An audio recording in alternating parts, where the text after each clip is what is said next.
Assalamualaikum warahmatullahi wabarakatuh. Sahabatku yang beriman dan yang dirahmati Allah. Hari kiamat tidak akan datang begitu saja, Rasulullah Shallallahu Alaihi Wasallam sudah memberitahu kita tanda-tandanya. Di antara tanda-tanda itu adalah wanita Bani Daus yang akan berjoget sambil mengelilingi Ka'bah tandingan. Yang manakah Ka'bah tandingan itu? Lalu benarkah hal itu sudah terjadi saat ini? Tonton terus dan simak video ini hingga akhir agar kalian tidak gagal paham dan tersesat. Sebelum membahas wanita Bani Daus, mari kita mulai dengan membahas awal mula dakwah Islam kepada Bani Daus. Bani Daus sama seperti orang-orang Arab umumnya yang sulit menerima ajaran Islam, mereka masih mengamalkan ajaran leluhur yang menyembah berhala. Dakwah Islam pertama kali menyentuh Bani Daus, seorang penyiar yang bernama Tufail bin Amru ad-Dausi, yang sangat dihormati kaumnya. Awalnya datang ke Mekah untuk bertemu Rasulullah Shallallahu Alaihi Wasallam, tapi ia dihalangi oleh orang-orang Quraisy.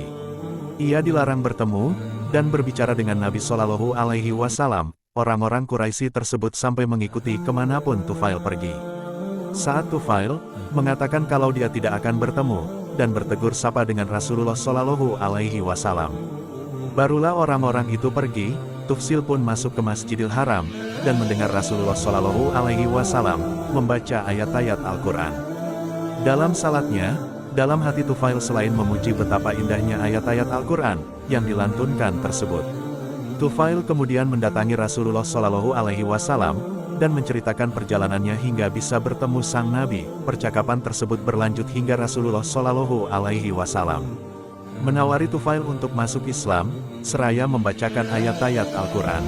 Tufail dengan senang hati menerima tawaran baik itu, dan berjanji akan mengajak kaumnya menyembah Allah Subhanahu wa Ta'ala, karena sebagai pembawa dakwah pertama pada kaumnya Tufail bin Amru ad-Dausi juga dijuluki sebagai Zun-Nur atau pemilik cahaya, yang diberikan oleh Rasulullah Shallallahu Alaihi Wasallam. Awalnya jalan tersebut berada di matanya, tapi kemudian pindah ke janggutnya. Saat itu Tufail sendiri yang menawarnya, dan diabadikan oleh Ibnu Hisyam dalam Sirah Nabawiyah. Wahai Robku, aku takut kaumku mengatakan bahwa cahaya itu musibah bagiku, maka cahaya itu berpindah ke tepi cambuknya, dan cahaya itu meneranginya di malam yang gelap. Gulita, Tufail pulang sebagai seorang muslim, dan mengajak keluarganya masuk Islam juga. Ia pun mulai mengajak kaumnya untuk menyembah Allah Subhanahu wa Ta'ala. Sayangnya kaumnya menolak seperti kebanyakan orang Arab, ketika didakwahi tentang Islam, bahkan ia sampai dicaci. Untung saja ada Ummu Syuraik yang percaya dakwah Tufail.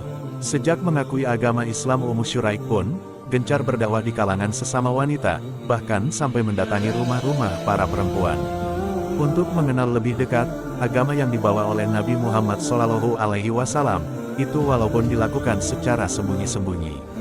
Karena kalau ketahuan siksaan akan diberikan kaumnya, hingga akhirnya keislamannya terbongkar, ia pun diseret menuju padang pasir, kemudian disiksa di tengah padang pasir yang panas. Ia sama sekali tidak diberikan air minum, semua itu dilakukan agar ia mau meninggalkan Islam, tapi pertolongan Allah Subhanahu wa Ta'ala datang padanya. Allah Subhanahu wa Ta'ala memberi air kepada Ummu Syuraik untuk minum dan membasahi tubuhnya saat para penyiksaannya kembali. Mereka heran melihat kondisi Ummu Syuraik yang basah kuyup di tengah gurun pasir, lalu mengatakan kalau air itu datang dari Allah Subhanahu wa Ta'ala. Mendengar penjelasan itu mereka seketika mengakui adanya Allah Subhanahu wa Ta'ala. Begitulah cerita penyebaran Islam kepada Bani Daus.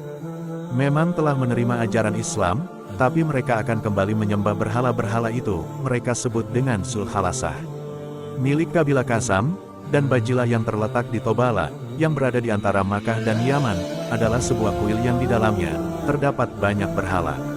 Untuk disembah Embar Kasir menyebutnya sebagai Ka'bah tiruan atau Ka'bah tandingan, dari Ka'bah yang ada di Mekah.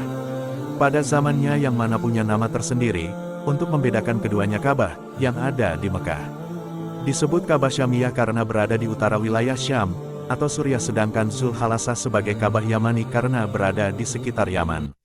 Bangunan ini juga diberi kain atau hijab dari kain Asyur, semacam kain sutra sama seperti Ka'bah yang ditutupi kiswah di zaman Rasulullah Shallallahu Alaihi Wasallam. Kuil berhala ini telah dimusnahkan atas perintah Rasulullah Shallallahu Alaihi Wasallam. Beliau bersabda kepada salah satu sahabat bernama Jarir bin Abdullah, "Wahai Jarir, bisakah kamu membuatku senang dengan menyerang Zulkhalasah, lalu aku menyebut tentu ya Rasulullah Shallallahu Alaihi Wasallam. Lalu aku pun berangkat dengan pasukan berkuda, berjumlah 150 prajurit suku Ahmas. Hadis riwayat Bukhari bin Jabir. Kemudian menghancurkan, dan membakarnya sekaligus sayangnya Zulkhalasah tak musnah untuk selamanya, dan mulai dihidupkan kembali. Terus dia saling menulis mengatakan kalau di masa-masa kerajaan Saudi berdiri, orang-orang Arab yang hidup di daerah pegunungan Daus kembali lagi, melakukan praktik menyembah berhala, mulus berkata orang-orang Arab kembali ke zaman jahiliyah dulu. Dengan melakukan bid'ah dan hurafat-hurafat, mereka kembali ngalap berkah dari mencium batu-batu dan pohon-pohon kabilah Daus. Dan kabilah-kabilah sekelilingnya, kembali menyembah dan mencium Zulkhalasah dan mempersembahkan sesajen mereka kepadanya. Kembalinya penyembahan Sultan Asia juga dibenarkan oleh Profesor Kamal Salibi, sejarawan Universitas Lebanon.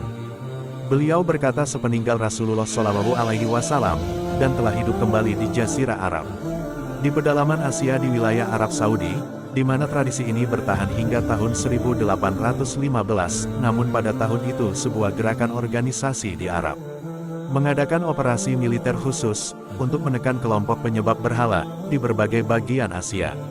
Termasuk berhala-berhala yang dibangun kembali, oleh keturunan Bani Daus, juga telah berhasil dihancurkan oleh gerakan kelompok tersebut.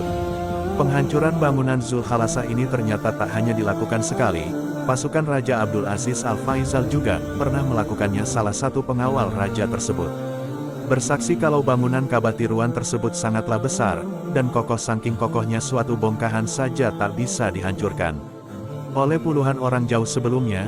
Imam Syafi'i juga pernah menghancurkan bangunan yang dimirip-miripkan dengan Ka'bah itu pada tahun 1344 Hijriah, tapi masih meninggalkan sisa-sisa bangunan. Fakta bahwa suku Kolase yang masih ada sampai sekarang menunjukkan kebenaran hadis Rasulullah Shallallahu Alaihi Wasallam, dirinya para wanita Bani Daus akan melakukan ritual di sekitar kuil berhala tersebut. Dari Abu Hurairah, Rasulullah Shallallahu Alaihi Wasallam bersabda, tidak akan terjadi kiamat hingga bokong wanita-wanita Bani Daus bergoyang di hadapan berhala Zulkhalasah. Hadis riwayat Bukhari. Hadis tersebut patut diwaspadai, soalnya di Arab Saudi sudah muncul sebuah fenomena yang menunjukkan kebenaran hadis tersebut. Sebuah video memperlihatkan seorang laki-laki mengenakan kafia, penutup kepala khas Arab, sedang menghujani kepala perempuan cantik berbaju kuning dengan uang berlembar-lembar. Jika uang di genggamannya habis, seseorang akan datang membawakan segenggam. Orang lagi, wanita tersebut tanpa tak menolak hujan uang dari lelaki berkaftanya tersebut. Wanita dengan rambut panjang itu tampak menikmati sambil menggoyangkan pinggulnya. Di video lain juga terlihat seorang laki-laki Arab datang ke tempat hiburan, dan menyamar seorang perempuan. Laki-laki itu memakai baju abu-abu dengan kafia, yang menutup rambutnya. Laki-laki itu sedang duduk sambil melempar-lempar. Datang dan ditemani seorang perempuan berbaju merah, yang sedang menyanyi. Video tersebut bisa menjadi gambaran bagaimana keadaan Arab Saudi sekarang ini, dan menjadi tanda-tanda kiamat yang sendiri disebutkan Rasulullah Shallallahu Alaihi Wasallam. Dalam hadisnya, sekarang ini bangsa Arab sedang berada di tahap modernisasi besar-besaran yang diinisiasi oleh Pangeran Muhammad bin Salman. Lihat saja keadaan Arab Saudi sekarang ini, mulai dari diizinkannya pemakaian bikini brand Valentine, sampai pesta Halloween yang sebelumnya dilarang kerajaan Arab, bahkan di sana juga sudah ada klub malam halal. Sungguh ironis, padahal nabi-nabi banyak yang berasal dari bangsa Arab, terutama Nabi Muhammad Shallallahu Alaihi Wasallam. Tapi mereka sendiri yang melanggar hadis Nabi Shallallahu Alaihi Wasallam, bahkan membuat tanda kiamat semakin nyata dan bermunculan di depan mata. Sahabatku yang beriman dan yang dirahmati Allah, semakin hari semakin terlihat munculnya pertanda kiamat yang disebutkan Rasulullah Shallallahu Alaihi Wasallam dalam hadisnya, apalagi soal wanita Bani Daus yang berjoget-joget mengelilingi. Maka dari itu hendaknya kita semakin memperkuat iman untuk menghadapi akhir zaman. Terima kasih atas saudaraku yang sudah menonton video ini hingga akhir. Dan sampai jumpa di video selanjutnya. Assalamualaikum warahmatullahi wabarakatuh.